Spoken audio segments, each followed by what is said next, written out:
बिहार में बढ़ते अपराध के मामलों को लेकर के इंडिया गठबंधन की तरफ से विरोध मार्च निकाला गया था, जिसमें कि सभी जो नेता हैं वो शामिल हुए थे इंडिया गठबंधन की तरफ से।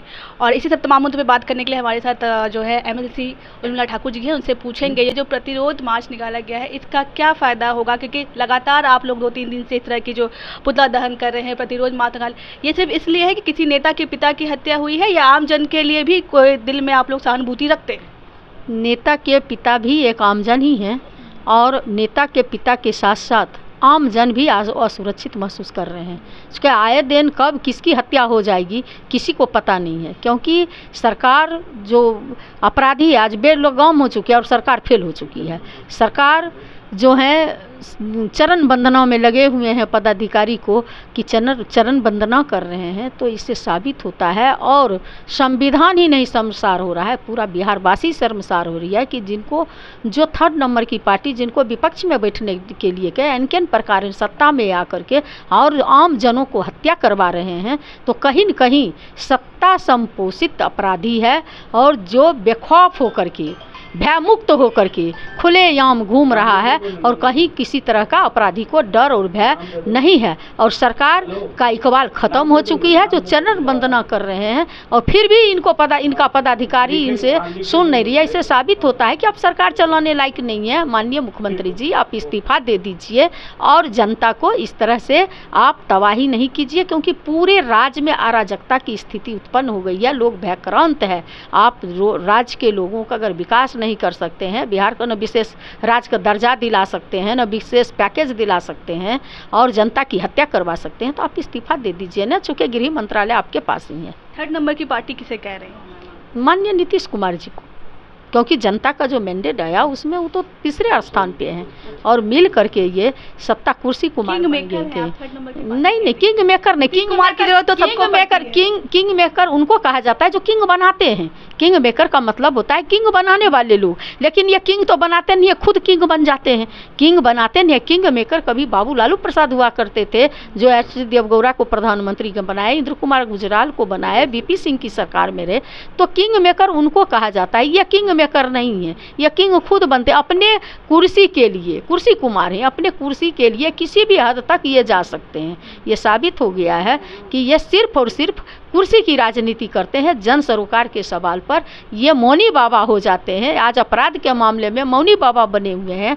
तो नेता हमारे प्रतिपक्ष जो हैं बाबू तेजस्वी प्रसाद यादव जी, आप देखे होंगे कि हमेशा सड़क से लेकर सदन तक जन सरोकार के सवाल पर हमेशा हमारे आदरणीय नेता संघर्षशील रहे हैं। और आज भी जो है इंडिया गठबंधन के तहत जो बिहार में सभी पार्टी 6 पार्टी जो है प्रोटेस्ट के माध्यम से सरकार को जो है समाहरणालय पर जो हम लोग प्रोटेस्ट किए हैं और प्रतिनिधि जा कर के जो है उनको आईना दिखाने का काम किया, लिखित देने का काम किए हैं कि आप मुख्यमंत्री जी अगर आप इस राज्य को चला नहीं सकते तो जनता को तबाह मत कीजिए, आप अपना इस्तीफा दीजिए। वो कहना है कि अपराधी किसी भी कोने में हो हम उसको निकालेंगे, लेकिन जंगल राज के जो युवराज है वो हमें ना बताएं कि काम कैसे करना है। जंगल राज के युवराज को पता है, आपको जानती होंगी जिनको कह रहे हैं वो। देखिए वो क्या कह रहे हैं, अपना चेहरा इस तरह से बोल देने से नहीं छुपाई जा सकती है, क्योंकि सत्ता में आप सत्तासीन हो। जिनको सत्ता में रहना चाहिए वो विपक्ष में है और जिसको विपक्ष में रहना चाहिए सत्ता की लालच में बैठे हुए हैं और सत्ता की मलाई बीजेपी वाले खा रहे हैं। वो सत्ता के बगैर नहीं जनता नहीं चुनी है। जनता तो विपक्ष में बैठने के लिए चुनी है। एन प्रकार खरीद फरोख्त बिक्री भय दिखाकर CBI ED इनकम टैक्स के माध्यम से भय दिखा करके आप हाईजैक कर करके जो है आप सत्ता चला रहे हैं। इसलिए आपको बोलने का कोई हक और अधिकार नहीं है कि अगर आपको इतना ही बोलने का हक अगर होता तो आप सत्ता में बैठे हुए हैं, कहते हैं हम सुप्रीम कोर्ट जाएंगे, आरक्षण का सीमा जो घटा दिया गया है अरे भैया आप पार्लियामेंट में कहिए ना नरेंद्र मोदी जी को नमी सूची में शामिल कर देंगे, सब चीज़ खत्म हो जाएगा। तो आप ठग रहे हैं, किसको ठग रहे हैं? मेरे पहले सवाल से मैं फिर से आपको जोड़ के कहना चाहूँगी कि जिस तरह का विरोध प्रदर्शन जो 2-3 दिन से लगातार दिख रहा है वो किसी आम जन की हत्या को लेकर के नहीं दिख रहा था। ये फिर क्या यही एक नेता के पिता की हत्या हुई है, सिर्फ आप लोग इस तरह से विरोध प्रदर्शन कर रहे हैं, कहीं ना कहीं बस विपक्ष को घेरना है या कोई और भी इस चीज़ को लेकर? आम जन के साथ साथ नेता विपक्ष चूँकि नहीं, विपक्ष आरोप इसलिए लगा रही है ना कि विपक्ष उनको पूछिए, सत्ता पक्ष को पूछिए आप कि जहाँ नेता का पिता सुरक्षित नहीं है तो आम जन का क्या हाल होगा। तो आम जन का जो आए दिन रोड पर हत्या हो रही है, घर में घुस करके हत्या हो रही है, लूटपाट, डकैती, छिनतई, बलात्कार तो आम हो चुका है इसके राजपाट में। इसलिए जो है ये लोग जो इस तरह की बात करते हैं जंगल राज की, तो महाजंगल राज है, राक्षसी राज आ गई है। तो इनको अपने गिरेबान में झांक करके देखना चाहिए कि हम कुर्सी पर बैठ करके जनता के लिए क्या कर रहे हैं।